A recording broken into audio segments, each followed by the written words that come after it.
Monsome News Agency informs.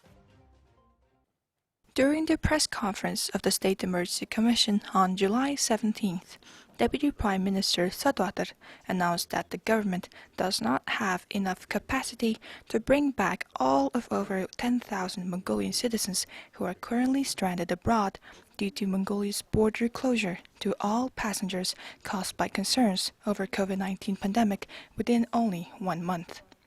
Addressing some criticism from the public towards the government's work of repatriation of its citizens from foreign countries, Deputy Prime Minister noted that the State Emergency Commission is currently working to efficiently bring back citizens that have submitted requests to immediately return home, and officials are working with aims to increase the number of charter flights to be conducted in the coming month. He then highlighted that the issue will be resolved in a way that the National Center for Communicable Diseases and isolation facilities do not go over capacity.